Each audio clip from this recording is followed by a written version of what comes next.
your phone off unless your ringtone is really good.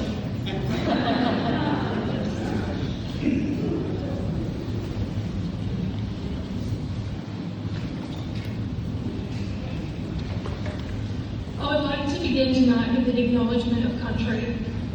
We gather today on the land of the Bunurong people who have cared for and lived on this land for thousands of years. I acknowledge their continuing custodianship and pay respect to their elders and emerging community leaders. I love this land alongside you.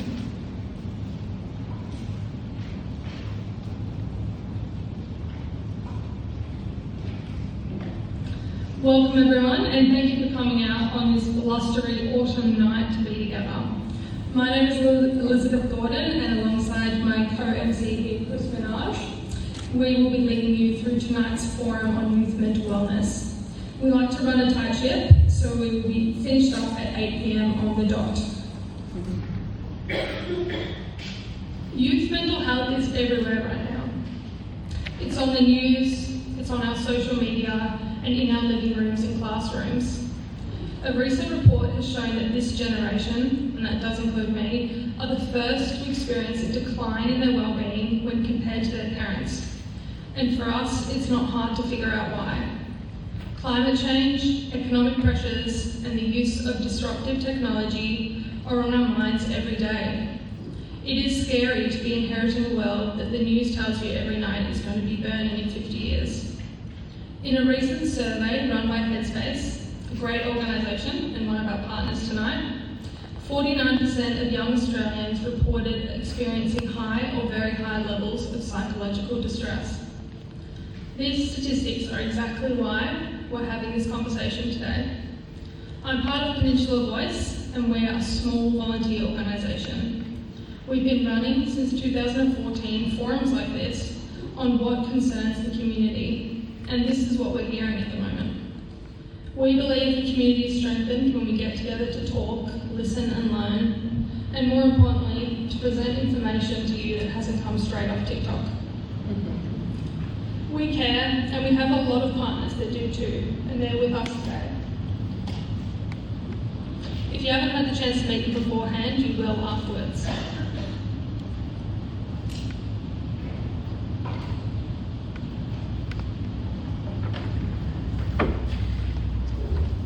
Good evening everyone. So just a reminder from our perspective that this evening is very much about sharing and it's about connecting. It's not about being experts or having all the answers. So we really encourage people just to remember that these are very much anecdotal reflections based on people's experiences that we're sharing here, with the intention that, you know, a problem shared is a problem halved. If anything that you hear you find confronting or triggering, please do reach out to the appropriate services, some of which are here tonight.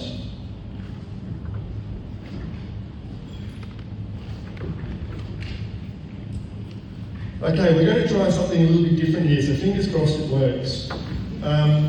If you've got your phone with you, this is probably one of the few times you can grab it out, and use your camera for the tech literate folks. Use your camera to scan the QR code, and you should be able to go on to a brilliant Mentimeter. Now the Mentimeter will give you a word. It will ask you a question.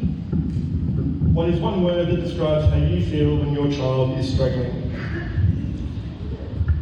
And as you type that in,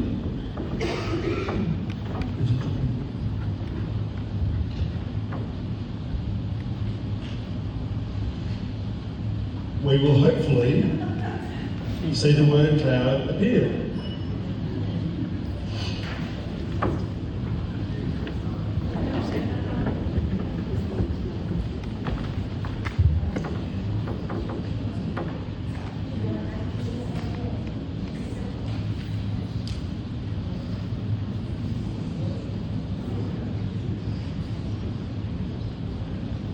I suspect the internet might be playing up on us.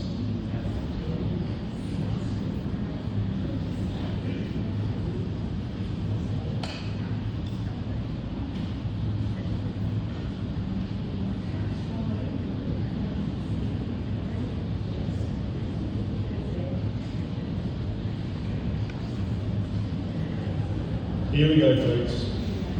It's worth the wait. No, it's not. Oh, there we go. So it seems, based on everyone's feedback here tonight,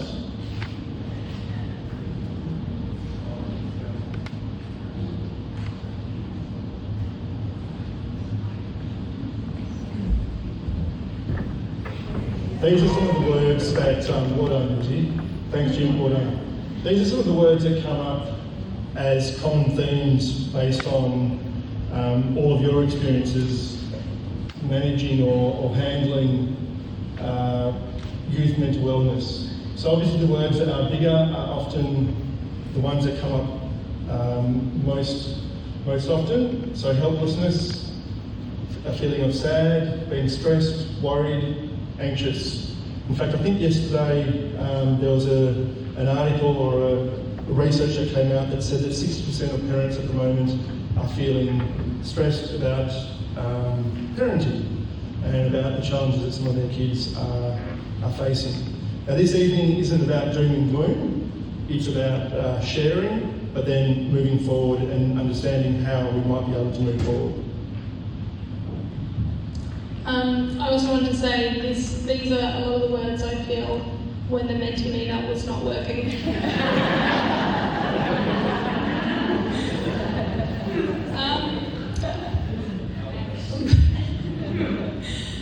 I also want to start with, before we begin, on why I got involved in this night, which is partly because of my own personal experience with childhood mental health struggles. Because it really is a different thing when you're a kid. You're going along happily, having a carefree childhood, and then suddenly something happens. For me, suddenly my brain became a scary place with scary adult thoughts. When I was 9 years old, I became really anxious and panicked in any situation where I wasn't in control anymore. For a while, I withdrew from school, from activities, and my mum even had to pick me up at recess, which is pretty embarrassing now I think about it. As an adult, you know about all these mental health conditions and likely have friends and family that have gone through something similar. You can see the signs and know what to look out for. But for a child, I truly remember having no idea what was happening to me. I thought my brain was broken and didn't have the words to explain it. My parents tried to get me help, but as a child, anything you don't know is genuinely scary. The last thing I wanted to do was talk to someone when I didn't know what was going to happen when I went in that room. Take some time to consider that all of the things that may be happening to the child in your life is just as scary for them as it is for you. The normalisation of mental health conversations, community support is so important. The more we talk about it, the better. Thanks, Liz. So part of tonight's theme also is about being vulnerable and sharing some of our stories or experiences as you just did. So I'll just share quickly my personal experience with mental health or challenge with mental health. 7 years ago, I probably hit what could be described as rock bottom. Almost to the day, I found myself walking down the street and crying in the middle of the day. And I remember this very distinctly because it was near my 42nd birthday and I was out of a job. I was in court fighting for my entitlements. I was just spoken to our kids to say that we were getting divorced. And I didn't have a home. I was basically living at a friend's house. Now, 7 years later, thanks to the connections of friendships, love and support of family, really good friends, my own kids and my beautiful partner, I'm standing here today and have been working full time, and after having spent 3 weeks at the Ballora Hospital Mental Health Respite Unit. So that day I was walking back from telling our kids that we were getting divorced after a 19-year marriage, and I was walking back to the Ballora Hospital. And I thought that that was the absolute, bottom I could go. So I suppose I'm sharing this just to say that beyond that, you realise that we are actually much stronger together, And when we have faced those things and we work on those things, then we can move forward with a lot of optimism.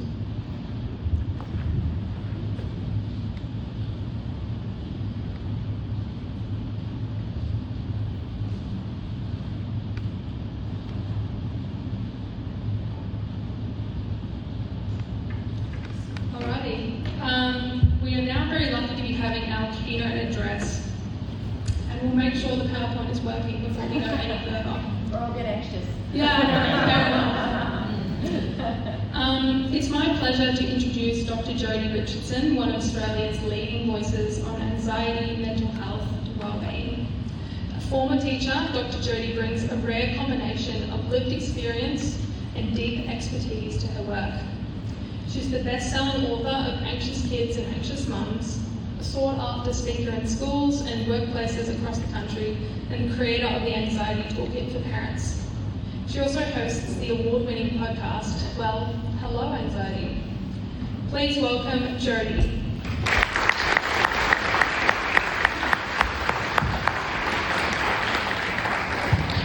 Thank you. Oh, amazing. Thank you so much. Hello, everyone. We've just heard from Lizzie and Chris, and they've just shared a little bit about their own experiences. And I'm going to start by asking you, just with a show of hands, to raise your hand if you yourself have a story that you could similarly tell around your own mental health, or you know somebody who could. Just raise your hand if that's the case. Have a little look around. The thing about our mental health is that it is an integral part of our lives. And when we are struggling with our mental health, it's really, really tough. If I was to ask you to define your physical health and to talk a little bit about what contributes to your physical health, I dare to guess that most of you would have an answer that was somewhere within the definition that you'd find, and that you'd be able to talk about some of the things you'd be able to do that would make a significant difference to improving your physical health. When it comes to mental health, it's a little bit different. I too have a story to share. I'll share a little bit about that in a moment. But I stand before you. I'm a local. I live in Mount Eliza. I've had anxiety since I was a little girl. I still have an anxiety disorder. I'm actually medicated for my anxiety disorder. But I also like to say I thrive with anxiety. And I see all of the words that are there on the screen about feeling sad and hopeless and helpless and dysregulated and anxious. And I've been there too as a parent. I have 2 teens. One is going for his licence tomorrow, so guess how anxious I'm feeling. And I feel anxious now because I'm doing something that I care a lot about. And that's the thing about anxiety, it shows up around what we care about. And when we don't care, we won't be anxious. It is a part of life, but it doesn't have to take over. And I want to share a little bit about mental health tonight, a little bit about anxiety, but I've also got a lovely summary I've prepared for you if you want a little bit more information. So if we think about defining mental health, I just wanted to keep it really simple. The way that, I hate this lag. When it comes to our mental health, the way I really wanted just to keep it very straightforward, how we think, how we feel, and how we cope with life. The thing about our thoughts and our feelings is that they're private to us. And so often we don't actually know what's happening with somebody around us because of what's happening in their heads is only available for us to understand if they're going to share it with us. And the physical sensations that come with feeling sad or overwhelmed or depressed or anxious are private as well. But we can tell what's happening to the people around us, especially the young people that we are living with, caring for and teaching, by their actions, by what we see them doing. And when it comes to anxiety, it's about what they're not doing. Because anxiety will say, no, it's dangerous, don't do it, it's better to stay safe. But that keeps the world of young people who are struggling with anxiety really small, and it doesn't have to.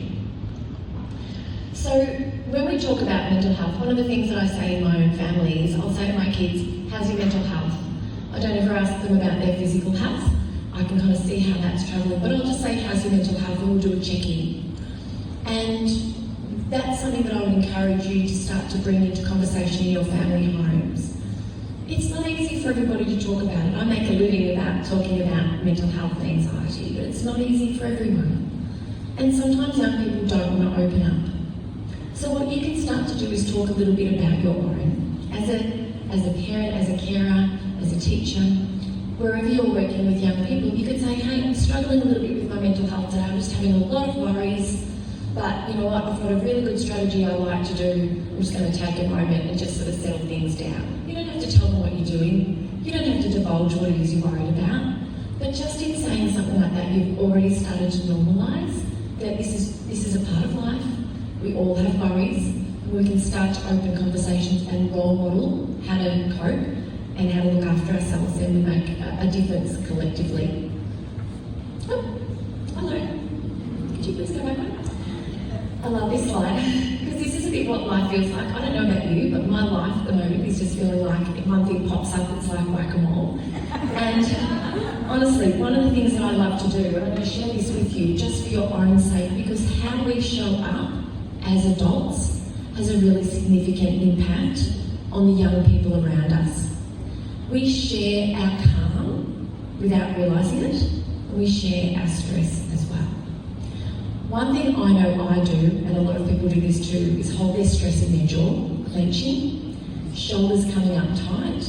And so in lieu of the stop, drop and roll that we do if the room is filled with smoke, I like to talk about stop, drop and roll as stop clenching the jaw, drop the shoulders, and give them a big roll back. I'm going to invite you to all do that with me. Just let go of the tension in your face. Drop your shoulders and give them a real roll back. When we find tools in our toolkit to calm our own nervous system, and we are just in a company of young people who are struggling with their mental health, we're better able to connect and we're better able to share our calm. And you might not always know what to say, and that's okay. There's lots of support out there to help you and the young people that you care about.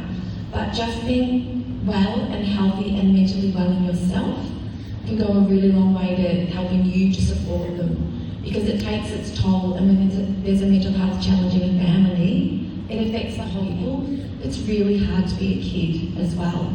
And as Lizzie, oh my gosh, she's right in front of me. As Lizzie was saying, there's a lot going on in the world that's creating a lot of anxiety for young people.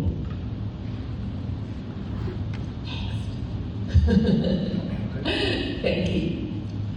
And again, one more please. I might just ask you if you could please do that for me. My anxiety is a little bit heightened at the moment because I'm doing something I care about. I live with an anxiety disorder, and I haven't been really able to do all the exercise and things I need to do this week because I've had a lot of work on. But that's okay because I understand it, but I haven't always understood it. When I was in high school, can you please press the next slide? I like to say all of my worries were coming out through my hair. And that is, my head was so full of worry. And but look at the smile, and I was rocking a shell necklace. This is in the 80s. This is Coringal High School, so I've been a Frankston local for a long time. I didn't understand it back then, and I actually thought that everybody just lived with a racing heart all the time and a head full of worries. And I basically spent my life asking my mum if everything was going to be okay, and magically if she said it would, then I was right to go for the next 20 minutes until I'd have to ask again. So the thing about our mental health is now we understand more, and the first step around supporting young people with their mental health is helping them understand what is going on. It's called psychoeducation. It's really just about helping them to get more information and more knowledge around their experience, because it takes a lot of the fear out of it. It takes a lot of the fear out of it, because when you don't understand what's happening and why, you can come up with scenarios and reasons that are far worse than the reality. The thing about this photo that I absolutely love is that anyone who knows me in any school I've spoken in, who's here representing or in the community, will know that if there's a wellbeing dog, I will cuddle it and I will want a photo with it. But There was no wellbeing dog in the 80s at Kringle High. Don't know whose dog that is, but I love that it's in the photo. Incidentally, the hair was because my friend in the front row bleached it. It went orange. She said, "I'll get the white king, put your head in the bucket." And I said, "Okay." Next, please.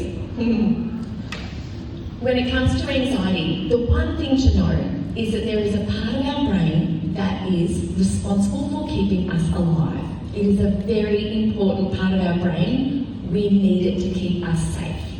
If your young person is walking home and being followed, my daughter says it's always a white van, I say, open your imagination, it could be other things, but if they're being followed, that part of the brain will recognise that and it will alert them and will power up their body to stay safe. They might run, if they have to, they might fight, and you'll know this as the fight or flight response.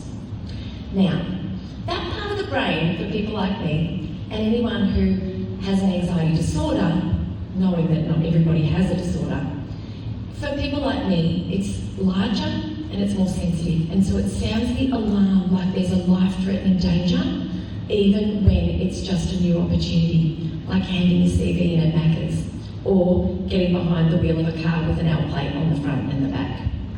Doing something new, meeting someone new, changing schools, going to school. Sometimes that alarm will sound as if it's life-threatening. So no wonder anxiety says don't do it, because the response that the child is having is as if they are going to die if they move forward. And don't they fight hard to avoid it sometimes? So I think it's really important to understand that when that alarm is sounding, the part of the brain that is responsible for us all, this is the same for all of us, being clear thinking, logical, rational, good decision makers, good problem solvers and good learners, is unavailable for a little while because it's the survival instinct that's kicked on and it doesn't want a committee meeting of the mind to decide what to do. So when you are talking to a young person who's highly anxious, they might be irrational, you probably aren't going to be able to have a good conversation. It's not the time for working out what's going on in the moment. When the anxiety shows up, one of the greatest things that you can do is say, I can see this is really hard for you right now. I can see that you're having a hard time. It looks to me like you're feeling quite wound up and anxious, and that's okay. When we validate for a young person what they're feeling, sometimes they can't put a name to it. When we can validate that, what we're doing is we're saying, you're trying to tell me something and I am hearing you. I have received the message that you are trying to tell me. And I like to say all behaviour is a message. It's just what is that message trying to convey? And sometimes it looks wild, it can look aggressive, it can look withdrawn, it can look despondent, it can look so different. But if we think all behaviour is a message, what is my child trying to convey? Take a breath, lengthen your exhale, drop your shoulders and validate for them that what they're going through in this moment sounds really tough. Once that message has been received, often the response can start to settle. And there are other things we can do to settle it as well. Next, please. As I said, the response is happening as if there is a life-threatening danger. And so it's a bit like an all or nothing. And it could be lying in bed at night thinking about tomorrow's SAC, or tomorrow's exam, or tomorrow's formal, or tomorrow's writing test. It could be any of those. And just the thought about it can create this whole response in the body, this fight or flight response. We know it. Anyone here lay awake sometimes between 2 and 4 a.m. with that heart racing and thinking and so we can have a thought, we can imagine a scenario, and the response will be the same. And so it's good to understand that the young person who's experiencing anxiety is experiencing this fight or flight response. We need to settle the symptoms down before we can start to talk about what's actually going on and what's underneath it. I think it's also really important to know that not everybody has a disorder. Not everybody gets to be in the club with me. Some of you in here tonight will be. But others have anxiety that is completely normal. It's the anxiety that comes when you've got a stressful challenge. and settles down once that challenge has passed. That is completely normal. It's a normal human emotion, but it can be triggered when a threat is detected by the brain, whether it's real, imagined, or perceived. Next, please. Next, please. I mentioned earlier, a lot of what happens with anxiety is under the surface. It's private to the person who is experiencing it. And the things that are kind of under the surface are the thoughts, worrying thoughts, the sensations, the racing heart, you know how you can get a really upset tummy? That was my first thing I would say to my mum when I was a little girl in prep. I feel sick, I don't want to go to school. And now I know that when that response is triggered, that the blood moves from the gut to the arms and the legs, so we can punch and kick and fight and run. Because remember, the brain thinks we're in danger and we need it. We often see, well, we don't see, that can be felt with anxiety are the emotions. It can be feeling really overwhelmed, feeling really teary. I was in Woolies, I feel like Woolies in Mount Eliza is my second home, and I was in Woolies getting Weet-Bix, and I was walking down the cereal aisle feeling really overwhelmed, and I felt like I could just burst into tears. And it wasn't because of the prices I was looking at. It was because I actually, do you know what? I realised I didn't know at the time, but I've recognised this is anxiety. I feel overwhelmed, I feel teary because I'm anxious, and a long time ago I would have left, because that's, you know, often what feels safe. But I immediately put a strategy in place. I noticed all the colours, and as I walked down to find the Weet-Bix, this is purple, there's orange, there's yellow, there's green. I could have stood in front of the Fruit Loops, couldn't I, and just done them with them once. And so I was bringing my attention back into the moment, so that my behaviour, despite everything that was happening with my body and my thinking, my behaviour could be exactly as I'd planned. Get the Weet-Bix, get the milk, and then pick up whatever else I need that I didn't have on my list, as always happens when we go to the supermarket, and then head home as planned. But I just want to really highlight the fact that the behaviours will be what you see. There's a lot going on underneath. And behaviour is a message. It's a communication tool. And the older we get, the better able we are to regulate. Young people learn through regulating with you, through learning skills. Then the ability to be able to manage the behaviour and the actions becomes easier over time.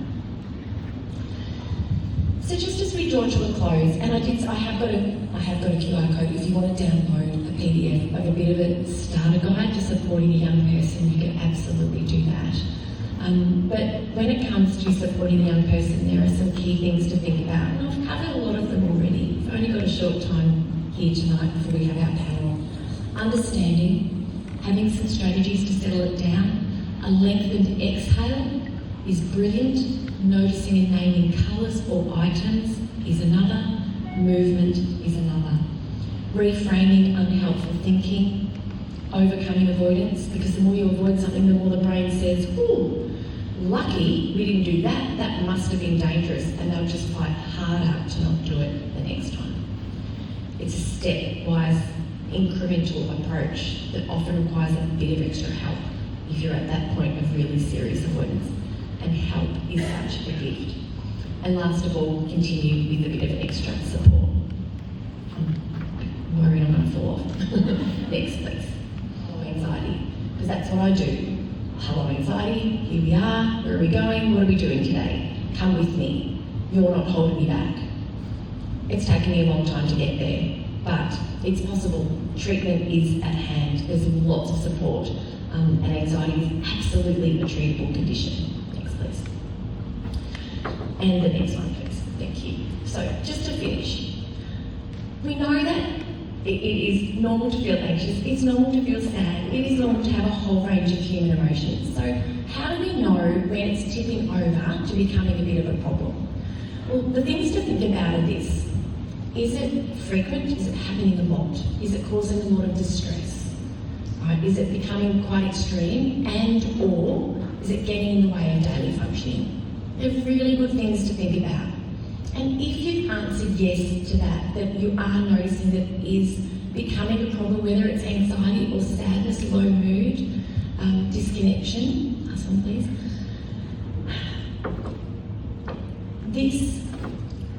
I question whether or not to conclude this as my final kind of message, but understanding it is a gift, truly is. I didn't know till I was 25, and I was teaching at Peninsula Grammar. I'd had an undiagnosed anxiety disorder for decades, and I ended up struggling with depression, which is ultimately what's led me to be here with you today. I left to work for Beyond Blue, and now my living is talking to groups, supporting people to understand and to know what to do to make really positive change, but you can't make change if you don't know what's happening. So while as a parent, a carer, a really supportive adult, it can be frightening to know and to recognise that your child might need some extra help. I understand that, I've been there too. But once you know, you can take steps to get help, and help is available. And it can absolutely change the trajectory of a young person's life, truly it can. And on to the last one, thank you. I just want to say a huge thank you for coming, a huge thank you to Peninsula Voice for organising this evening. Please feel free to download the summary. I also have my books, Anxious Kids, Anxious Mums, and my anxiety toolkit for parents out in the foyer, so I'll look forward to chatting to you a bit later. Thank you. Now, I hate to say, Jodie, that you'll be back up soon. We are very excited now to present our Q&A panel run by Chris. I will be introducing our speakers. Dr. Jodie, you have already met. We also have Susie Hyland. Susie Hyland, the dynamic force behind Padua College's wellbeing programs, is a beacon of positivity and empowerment. With a diverse background as a teacher, social worker, and practitioner of positive psychology, Susie embodies a holistic approach to nurturing the potential of young minds. Her passion lies in igniting the fire within today's youth, guiding them to be a better version of themselves. Susie is not only a teacher, but a mentor, equipping adults with proven tools and strategies to support and uplift students on their journeys. And just an aside, Padua does produce excellent alumni such as myself.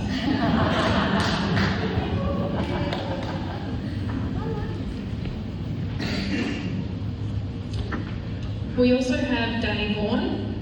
With over 25 years in government education, Danny has built a career on a powerful belief.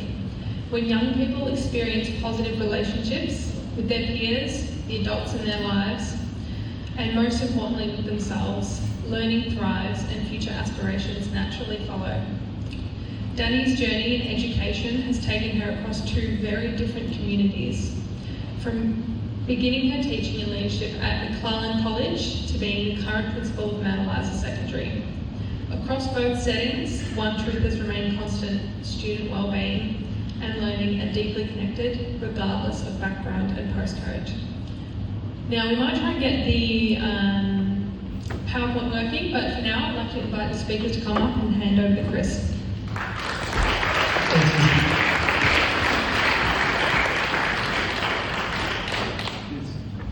Things I didn't mention before is 7 years ago I was also diagnosed with ADHD at 42 years of age, and one of the things that you do as with ADHD is that you lose things and you forget things, and you're usually running late. It's not going to do well. All right, folks, so we've got a couple of questions to ask all the panellists, but while we're asking questions, you're welcome to also, if a question comes up in your own mind, please feel free to write it down on the yellow piece of paper that you have on your seat, and you've got a pencil, you should have a pencil. And then somebody will come around in a moment and we'll collect those, and we will be asking a sample of those later on. So we've got an opening question for each of the panellists. From your perspective, Danny, what is the biggest mental health challenge facing young people right now? It's interesting. I think it's been mentioned a couple of times this evening already, and from Lizzie with the opening address, speaking to the young people in my community, and being at a forum just a few weeks ago with some amazing young leaders across the peninsula. It's definitely that overwhelming feeling of uncertainty. That it's interesting that they live in a world of so much information, but are so uncertain about what their future looks like, what education means for them, and what it's actually going to lead into. as well as all the global, local issues surrounding them at the moment. Great. Yep. Thank you very much. I think we can all relate to that as parents of children. The bandwidth is definitely larger. Susie, what about you? I have noticed an increase in disconnection. I would say our young people are more connected. They think they're more connected than ever because they can go online and play with people overseas and make all these new friends. But how many people can they call and really connect with? And I think in that lack of connection, they're losing some significant skill sets of self-awareness, ability to be vulnerable and open with peers, and show their true self. Great point. I think that saying of the more connected we are, the less connected we feel, strangely enough, which is a real contradiction. Thank you. Jodie?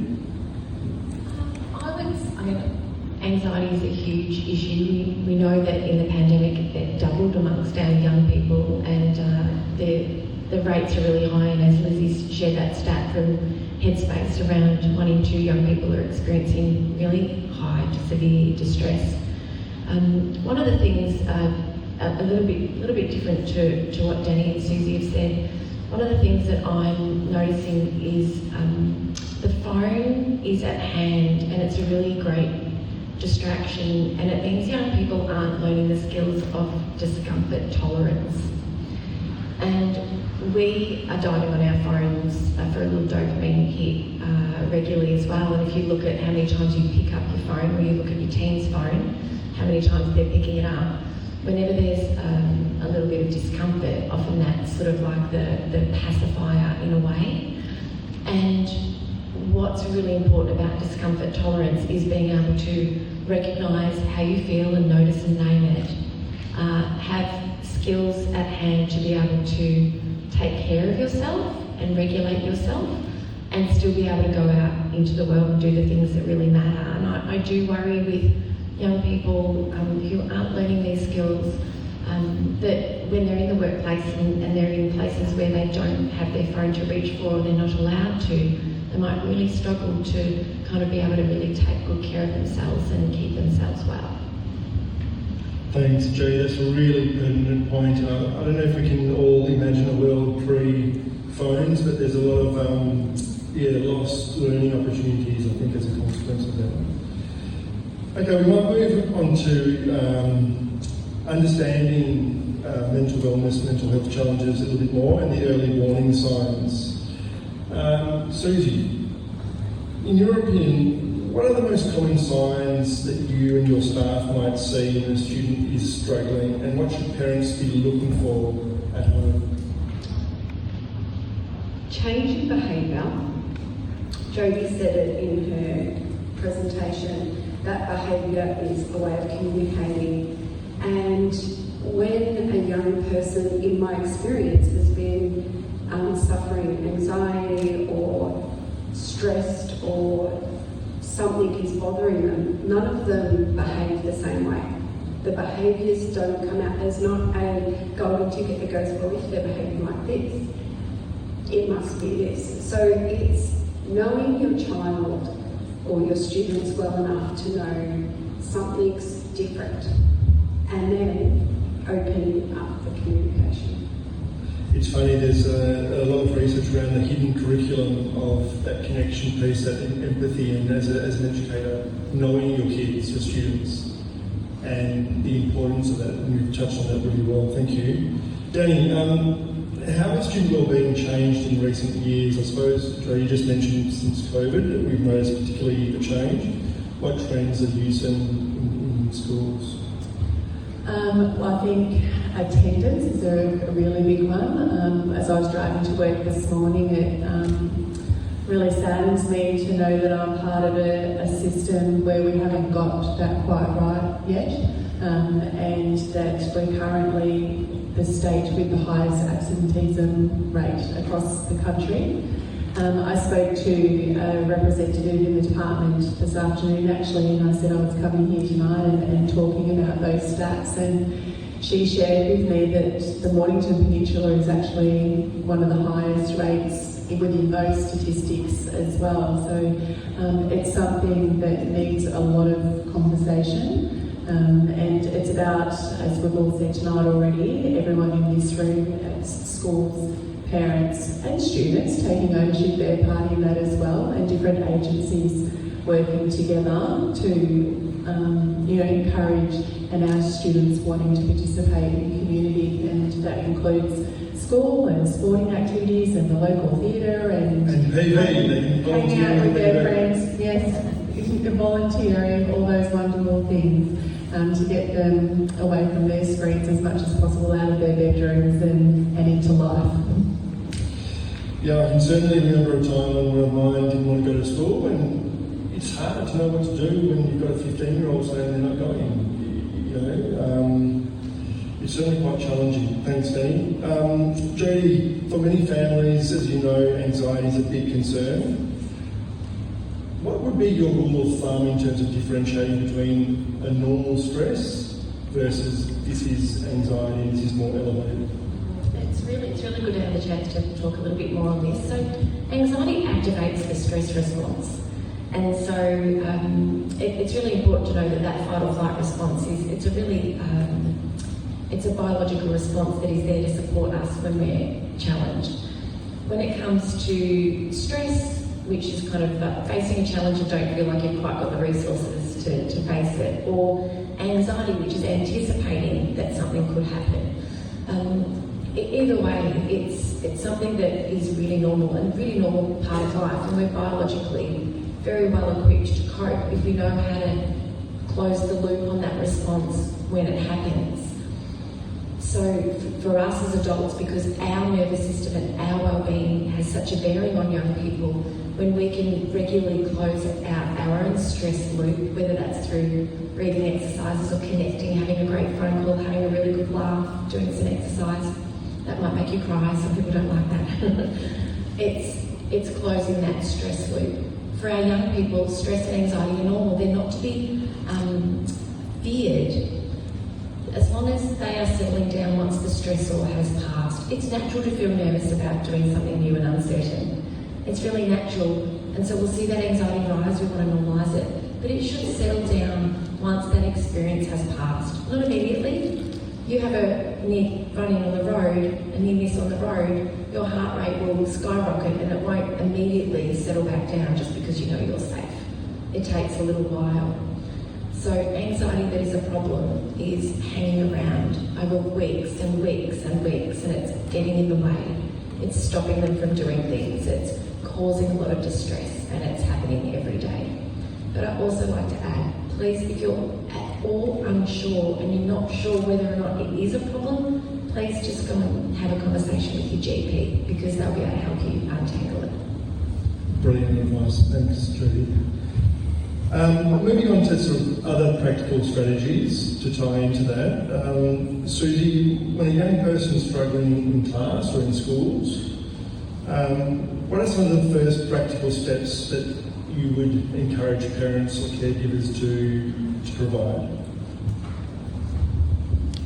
Struggling as in, I just want to get some context, as in they're misbehaving and the teachers or the schools call the parents? Yeah, possibly. There's something that's amiss, they're heightened. Yeah.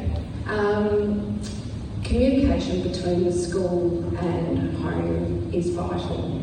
And, well, I was a cheeky child, and I would always tell my side of the story, which was always in my favour, to my parents and to the school.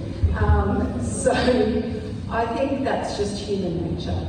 And I think having the three-way partnership of school, parents and child removes the vulnerability of the child narrating the stories, and also adds a protective factor to the child in a way that goes, there's some things happening here that could be quite harmful or that could be quite scary, and you might not be aware of that, but we as the adults in your world need to come around you and scaffold and be pillars for you.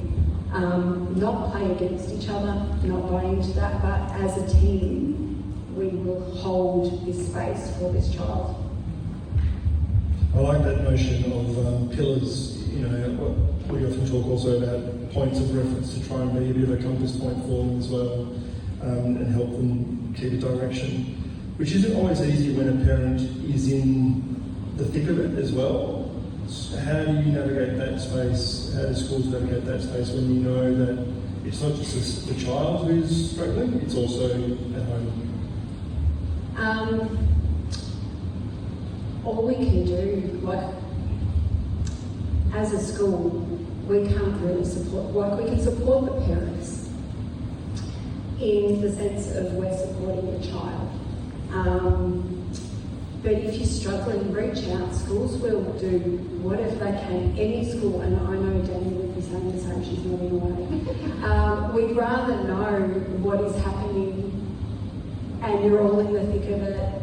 Regardless of the situation, there will be someone in the school that will be able to walk with your child and by default, and probably get family assistance somewhere in the community as well. We have an amazing community.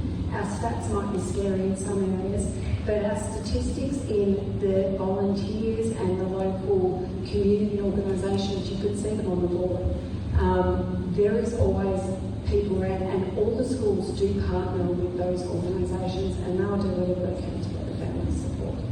Well said, thanks, Susie. Jodie, what are a few evidence-based tools or techniques that young people could use to manage anxiety in the moment? You touched on some in terms of rolling the shoulders back and so forth. Are there any others that come front of mind? Oh yeah, there's so many. And it's good to have a few to choose from. One of the things is the breath. That's the most powerful, and it's the one that I use. What I share, I use every single day. Because when we get stressed and anxious, we breathe in a short and shallow way. And what we want to do is we want to be able to send a message to our brain that we're safe, and also we want to slow our physiology. We can't tell our heart rate to slow down, and we can't tell the blood that's in our arms and legs to go back to our gut, so we stop feeling sick.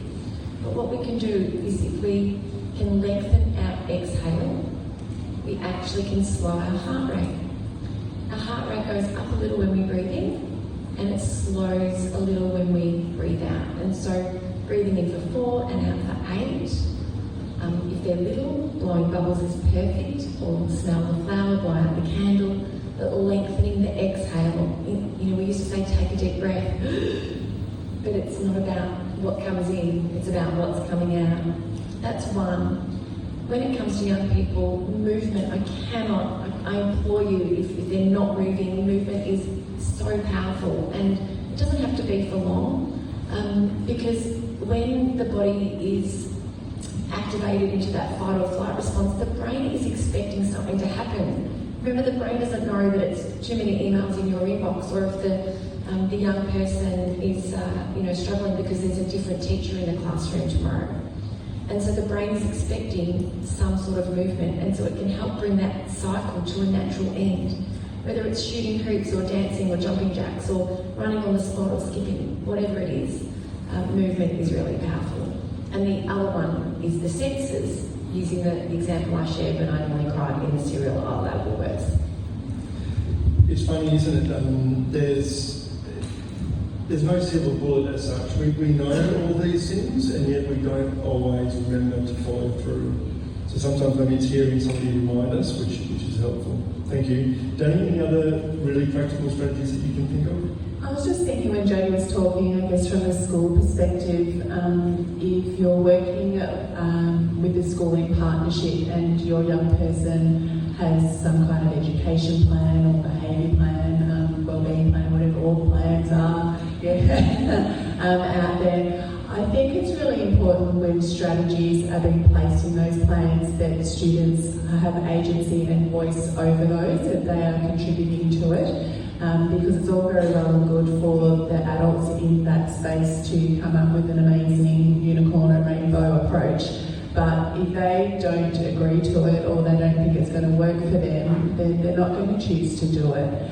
And I think whatever the strategy is, I think I agree with Jodie, movement's a really good one, colouring in, drawing, all those sorts of things, is explaining to the young person why they're doing it and the impact that it's going to have.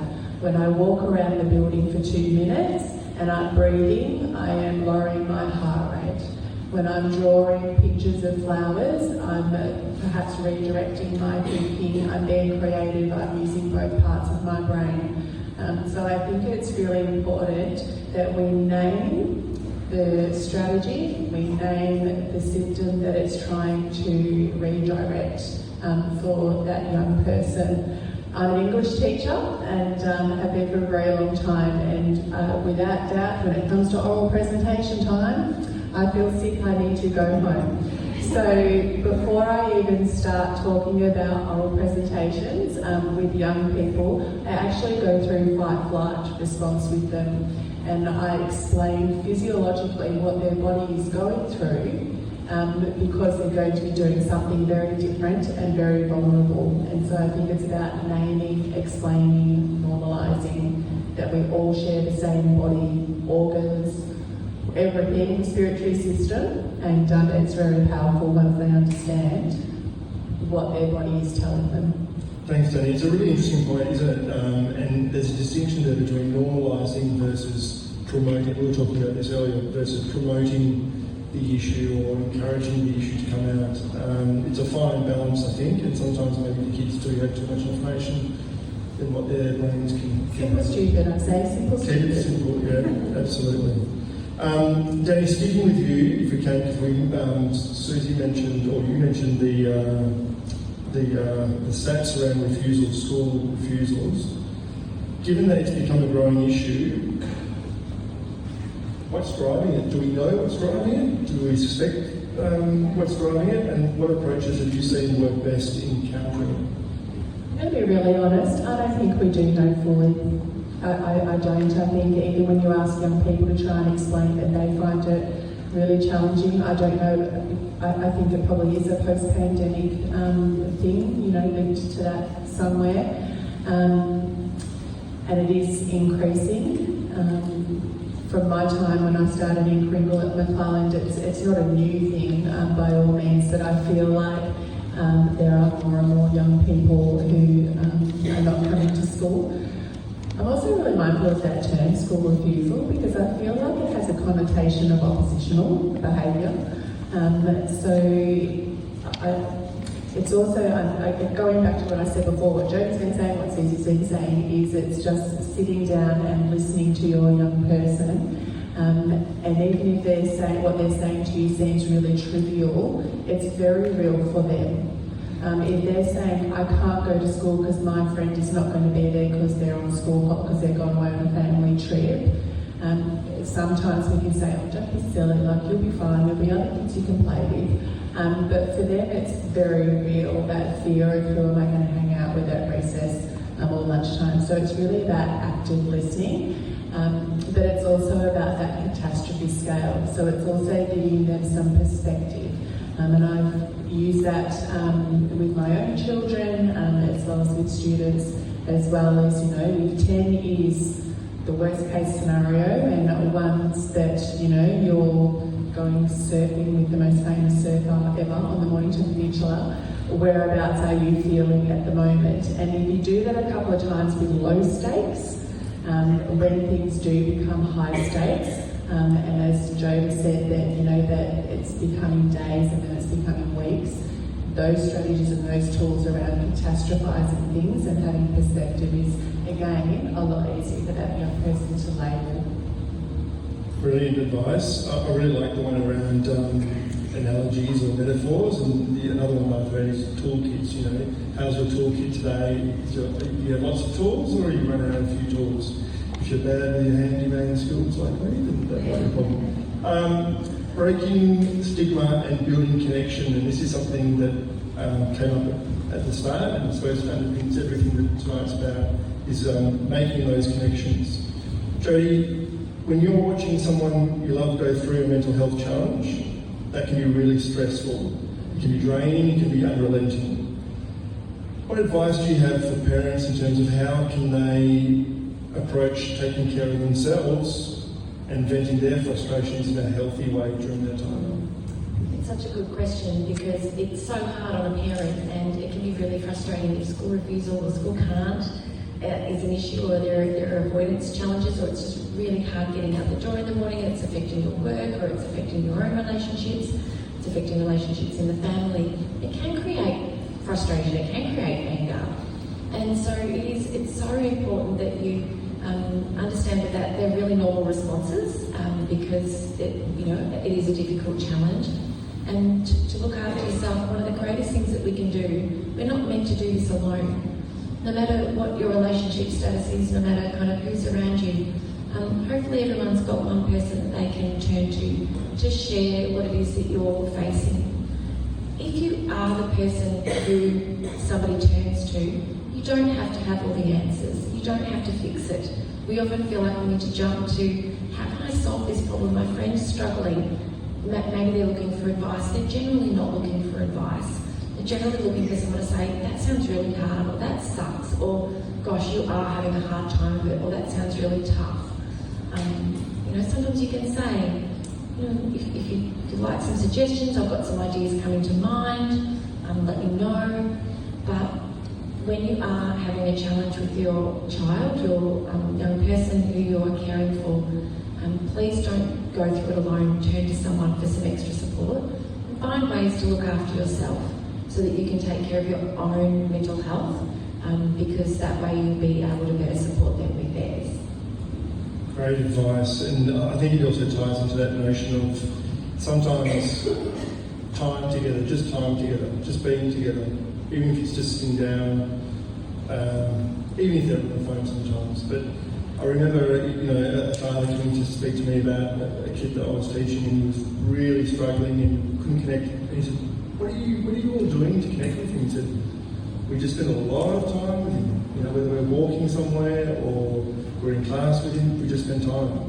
And I think that's definitely a good piece of advice. Sorry, because I think on that too, I think that's a big part of it, is that modelling. Is that we're all so busy now. Everyone is just like, I feel like at the end of the day, at the end of the week, so exhausted.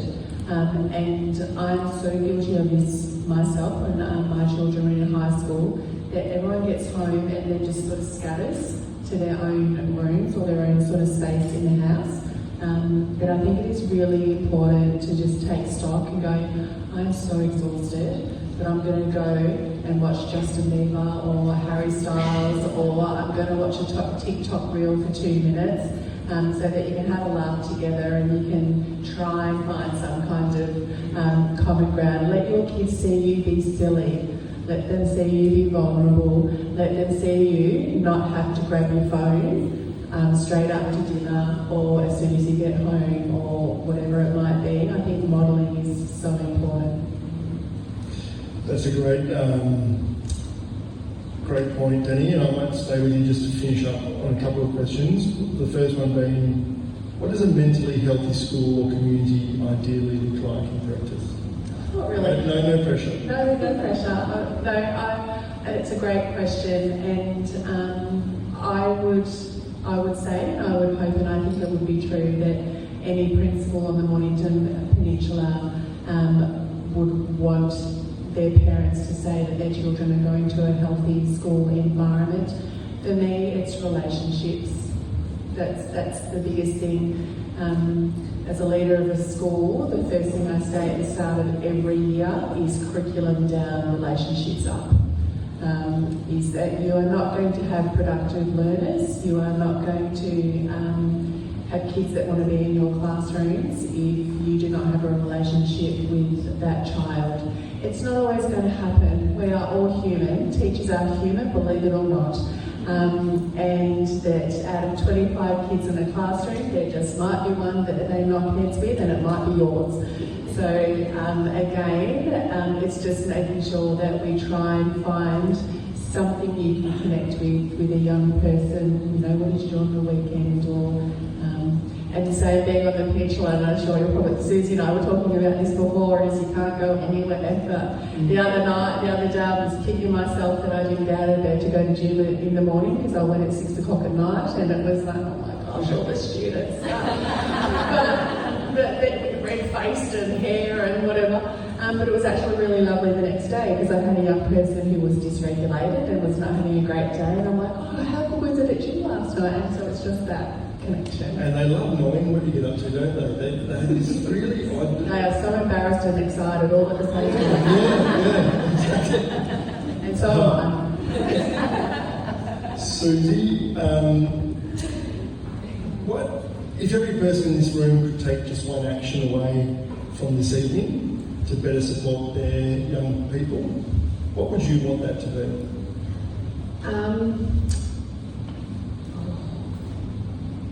If you are worried about your young person and you ask them a question and something like, are you okay? And they say, yep. Ask it again. Ask it in a different way. Start saying, how was school? Can you tell me 3 things that were really good that happened at school this week? Or can you give me something you're looking forward to next week? Or what's something that surprised you that a friend did over the last week? Something like that. So if you just get a good, or if you're still not getting anywhere and you know something is wrong with them, because parents know, we know, we have that sixth sense where we go, there's something not quite right going on with you at the moment. That's when you dig deeper and you drop all your tools and you go, let's watch a movie, let's go for a walk, let's go to the beach, let's go for a surf, whatever you do together, and you make it a point so you can get them talking any way they can. And if they don't talk to you, you find someone they will. Susie, as a dad, I might just also add, no dad jokes with sarcasm at those times. It doesn't work well. And another point, and I say this to parents all the time, don't do it like this. Because I don't want to talk to people when they're like this. I, with my kids, take them for dog. We now have 2 huskies, but we had 3 huskies. So it was, let's walk the dogs. So we're side by side. Or when they were learning to drive, let's get in the car, you can drive. What they tell you when you're side by side, your jaws will drop. That's going to be a really good tie-in to Colin's talk after this. Jodie, if every person in this room could take one action, what would you want it to be? I would say don't hesitate to reach out to ask for some help. And what you might find is that you might make an appointment at the GP to ask about the young person that you're worried about, and the GP might say, I'm not actually really concerned, this is really developmental, sounds like this is a normal response to circumstances that you're facing, let's just keep an eye on things and maybe check back with me in 4 to 6 weeks.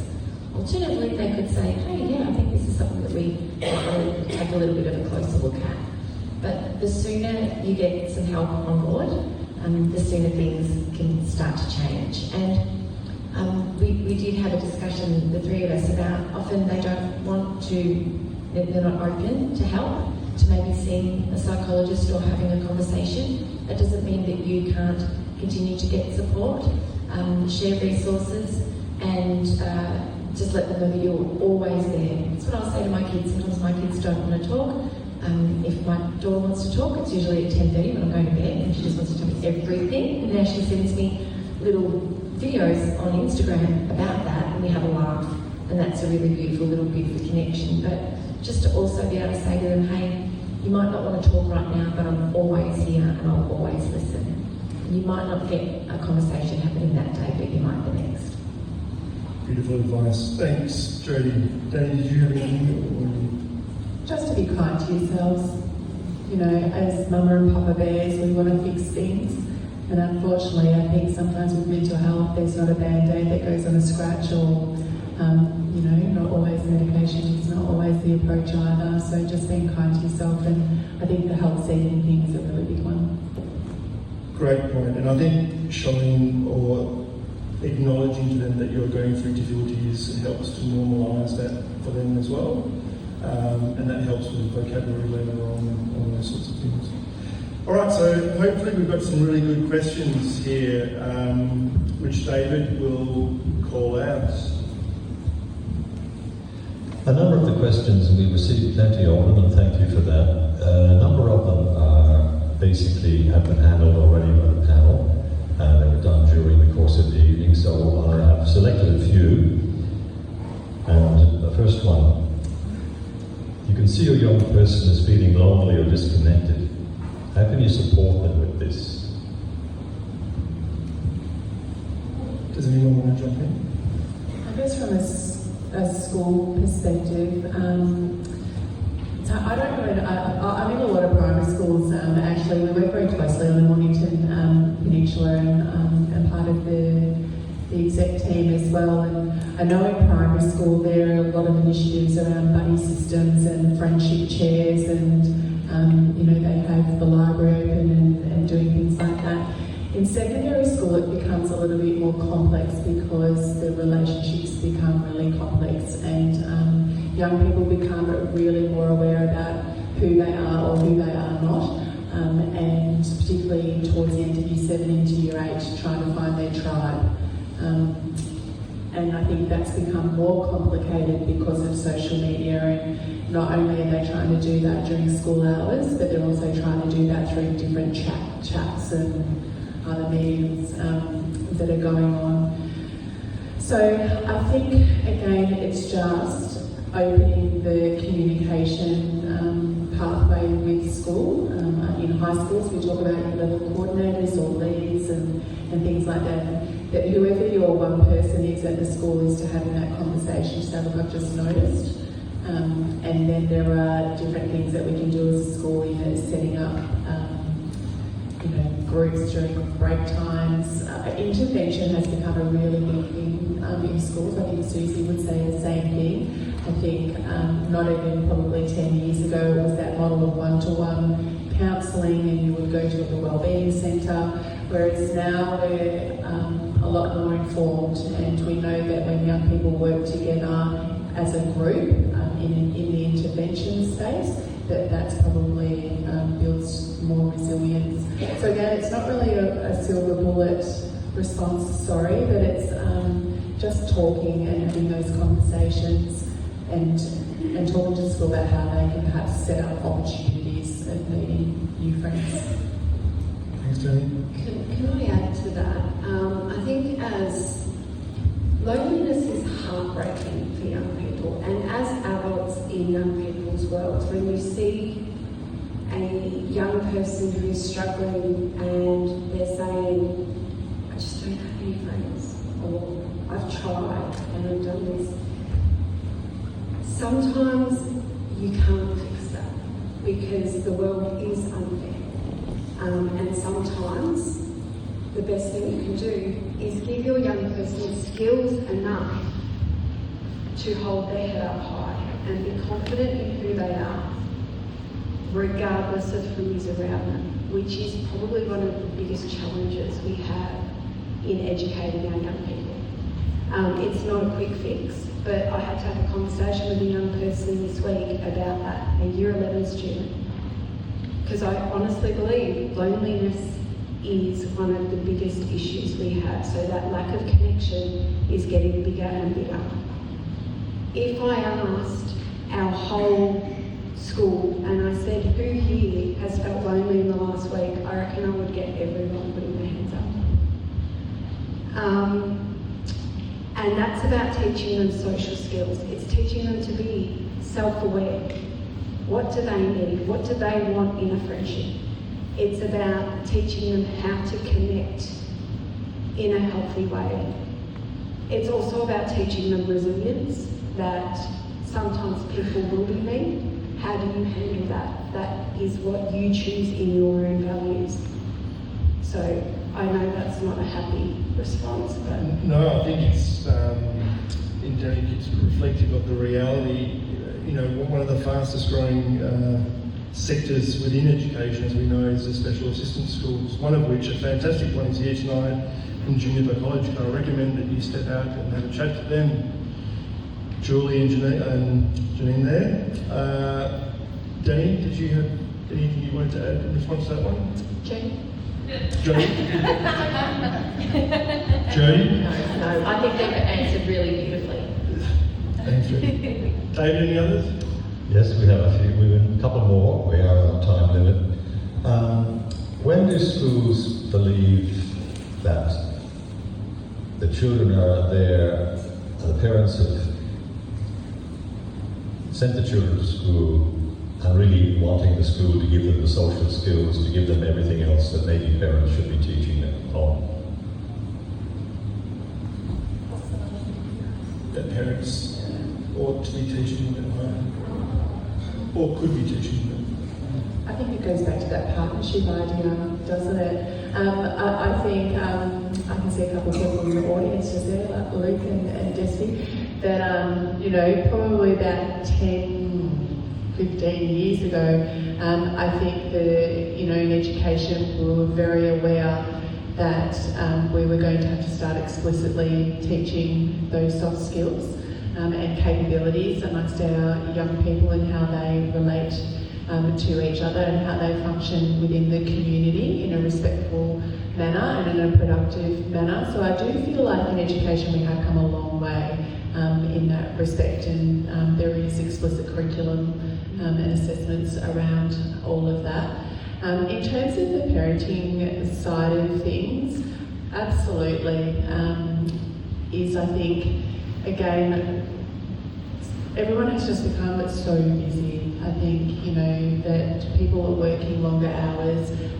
More than ever, we have two parents working, and that's just a reality. It's not a negative thing. But we have to make space and time to spend with our children. And I go back to that modelling idea of setting boundaries, having your own expectations, making sure that your children are utilising your values and what you believe it is to be a good person. And then that will transcend into school. They will make mistakes and they will do the wrong thing from time to time. But if they have those core values and a real understanding about what your boundaries and expectations are as parents, then that partnership with school will be so much easier.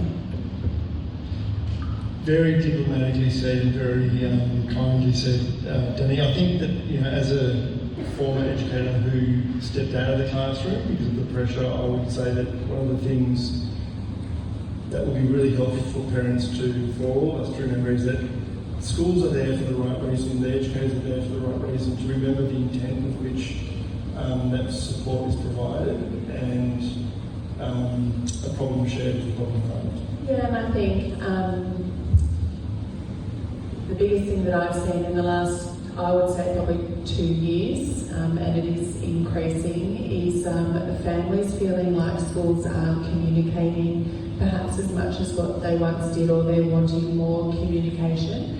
And I don't think it's only in education. I think everyone in this room that works in any industry is that there has been that real shift of perhaps how we're communicating with each other. So I know that I do have staff members currently that perhaps won't pick up the phone to call home because they're worried about what response they're going to get on the other end of the phone. And so I think it's just really important that, yes, we're the mama and papa bears and we want our young people to be safe and happy at school, but it has to be in partnership. Thanks, Danny. Yep. David? The last one for the evening. When is bad behaviour just bad behaviour? How can you tell whether it's just bad behaviour or something else underneath? Who wants to take that way? I'll start by saying it's not easy, but mostly kids want to do the right thing. They really do. They want to do the right thing. And sometimes they don't have the skills, sometimes they haven't had the role modelling, sometimes they haven't had the support, sometimes they're influenced by the people around them. It is really hard, and with all the right people and structures around them, they can succeed. And I did say earlier, and I think that's why everyone looked at me to answer this question to begin with, is because behaviour is a message, and kids want to belong. And we know, we've got the police here this evening, which is brilliant. We know that there are a lot of challenges with youth crime. Kids want to be a part of something, and if they're not a part of something good, they'll find people that they can spend time with that make them feel like they belong. I said before, we're not meant to do this life alone, and loneliness is a pandemic, an epidemic. It is absolutely an epidemic, and it's really painful. And so we want to support our young people to make good connections, and we need to have good role models around them. And so if we can think about behaviour being a message, sometimes behaviour is absolutely just devastating for families, the way some children are behaving.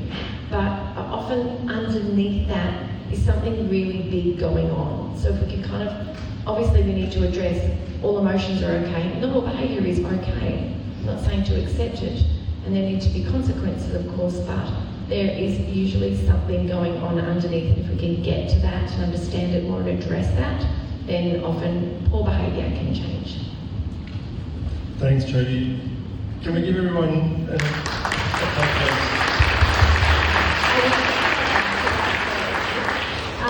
Also ask the child, get them to reflect on why they're behaving the way they are. If you dig deep enough, you usually find out if they're doing it because they thought it was funny or it was bad behaviour, you will know pretty quickly. Thank you, Danny, to you, Jodie. Thank you so much. Connor Scott is a young man who I've known for a little over a decade now, I think. Where is he?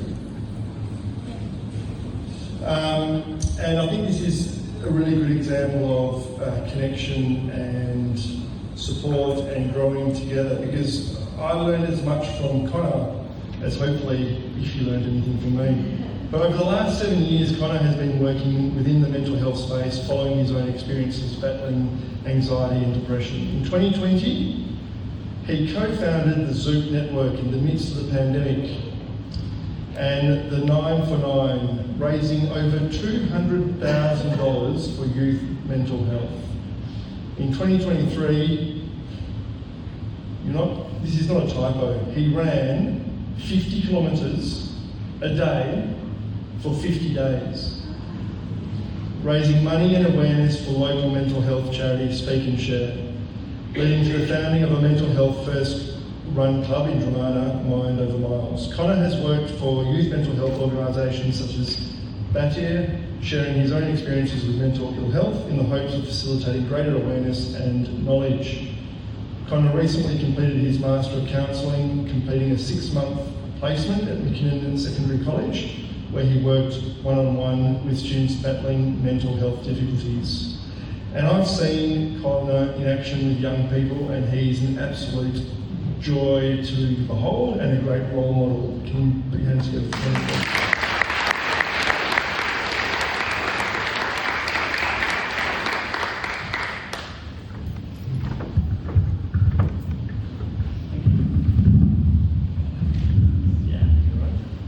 That's a lot from you. Thank you. So I'm here to share a little bit about my experience with mental health. So I'm going to take you back. I'm sitting in my car outside of a house in Bentley. It's kind of a mild autumn day, a day like today, but I'm sweating profusely. My breathing is rapid and my heart is pounding. I look down at a text message that I've read 20 to 30 times, and it just says, "Hi Connor, just confirming your appointment for tomorrow morning at 10:30, kind regards, Michelle."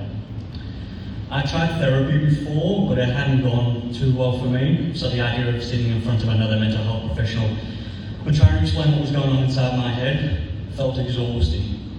But a friend had recommended Michelle, and at that point I had nothing to lose.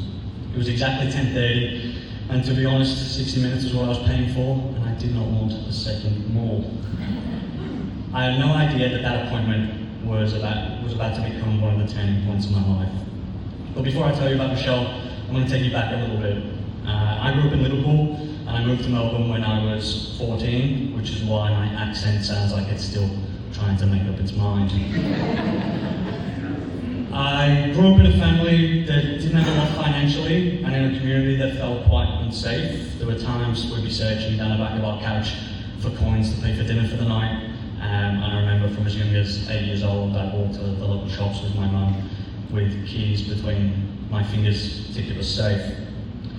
At that time, I didn't view it as hardship, that was just normality. And despite the circumstances, my family gave me love, humour, kindness, and this deep belief that hard work creates success. No one in my family had gone to university before, and I was told I was going to be the first, and they drilled that into me. So I learned early to strive, to try and achieve, to work hard, and to be the one who was always doing well. And for a long time, that identity worked for me. I was a sporty kid, I was academic, I had goals, and always the one who kind of had somewhere to be.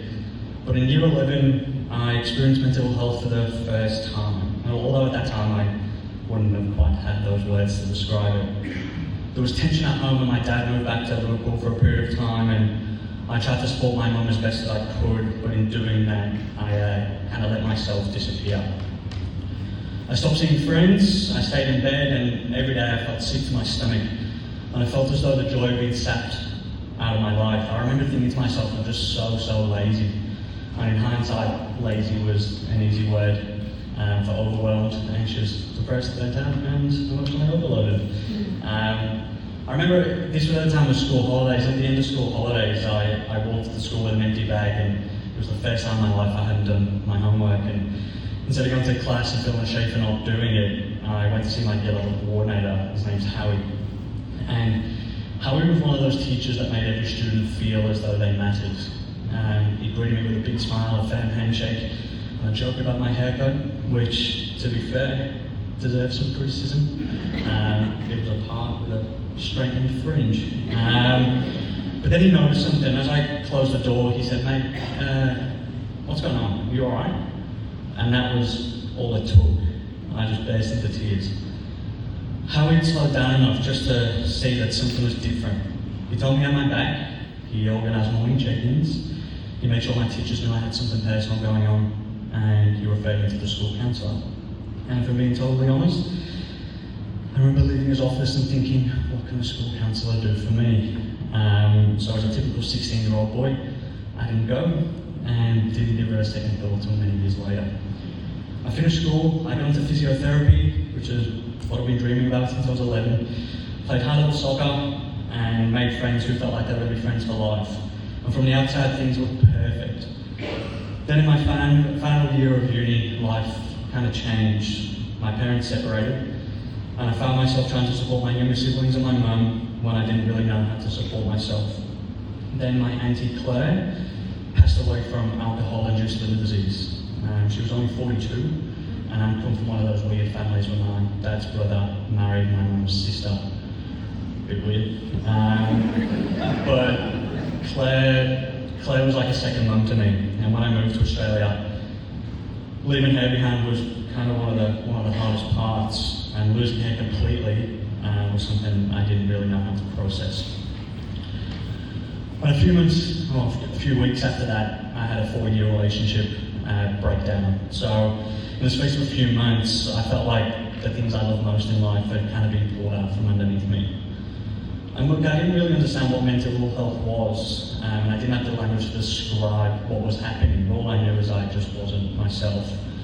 I'd wake up with a feeling like there was an elephant standing on my chest, and I couldn't sleep, but getting out of bed felt impossible. And one day of work became 2, and then 3, and in weeks. Socially, I could still perform. I'd wake up, I could still be funny.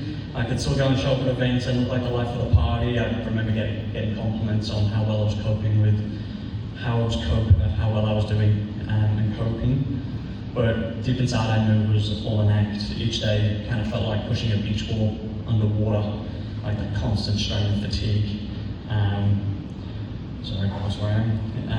Constant strain and fatigue from just suppressing my emotions that were taking me from within. I was exhausted physically, mentally, and emotionally. Life felt too hard at that moment. The courage to speak up became an anxious thought in itself, and it was at this point, as a 22, 23-year-old, that I made made an attempt to take my own life. From the outside, I looked like someone who was doing well and had it all, but on the inside and in my mind, I felt completely trapped.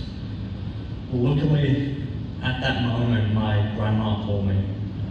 She was on the other side of the world, but somehow she called at the exact time that I needed her. And she listened, she cried with me, and she helped bridge the conversation with my family. In many ways, that phone call saved my life. With my mum's support, I tried to get help. The first GP I saw wasn't quite the right fit. I left feeling a bit dismissed, and that what I was experiencing was just a phase. My anxiety became worse, and I withdrew more and more, and that beach ball got heavier and heavier. Then I messaged a mate from uni. His name's Jerome, and I said we could talk, and I reckon it was 30 seconds before he picked up that phone and called me. He listened without interruption, standing by me throughout the process.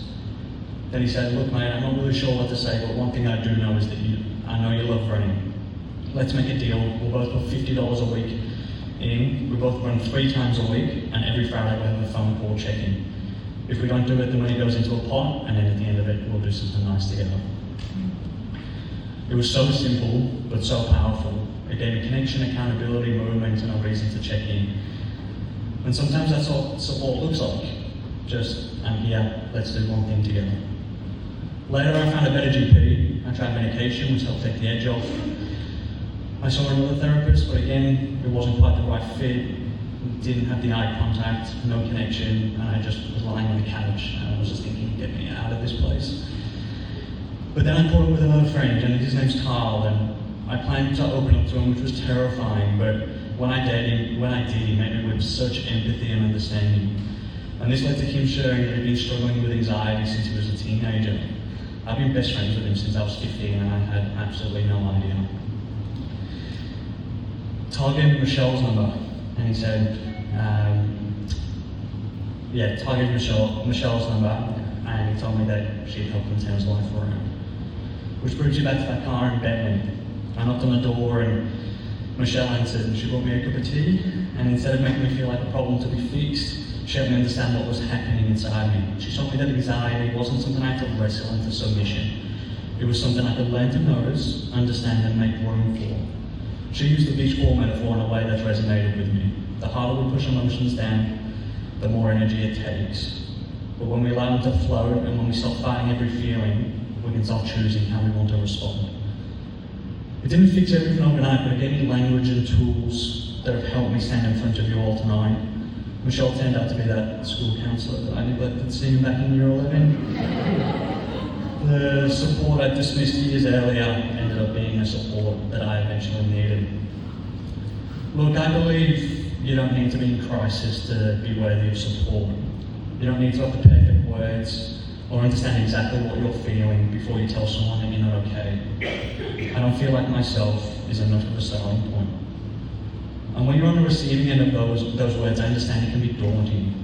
You're not always going to have the answer, but for me, approaching it with curiosity and empathy created a level of safety in knowing that I wasn't alone.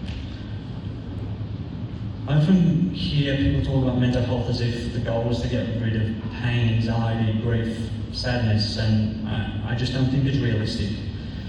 Life is uncertain and undulating, and the goal is not to never struggle. The goal is to have the language, support, and tools and relationships that move us through struggle without losing ourselves completely. And hand on heart, that's what's changed my life. It wasn't one person, one appointment, it wasn't one run, but a chain of people who cared enough to notice, listen, check in, and gently point me towards support. Without that struggle or that support, I know I wouldn't be where I am now. I wouldn't have just facilitated raising $200,000 for suicide prevention, or running stupidly 50 kilometers a day for 50 days for Speak and Share. I wouldn't have completed my master's in counselling, where now I'm using running to help me get into therapy without having to go to a therapy room, and using running as a form to do so. In essence, I think it's not about having everything figured out or pretending that we're all fine, but I think communities like this and building these communities where people can say I'm not okay and know that the response will be thank you for telling me and we'll take this next step together is so incredibly important. Thank you for listening. move on to the next slide, Jen, and the one after that. Beautiful. So we've run a little bit over time, so I will just wrap up and we will send you guys a survey afterwards. Now is the best bit of the night, other than the beautiful speakers we had today. If we could have a round of applause for everyone that spoke.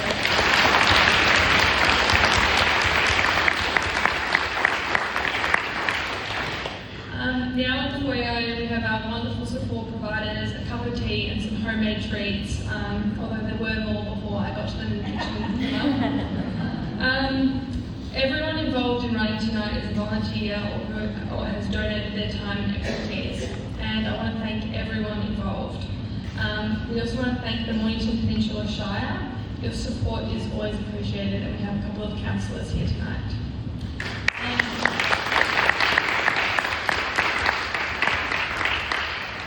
That's it from us. Thank you so much for coming tonight, and please everyone drive home safe.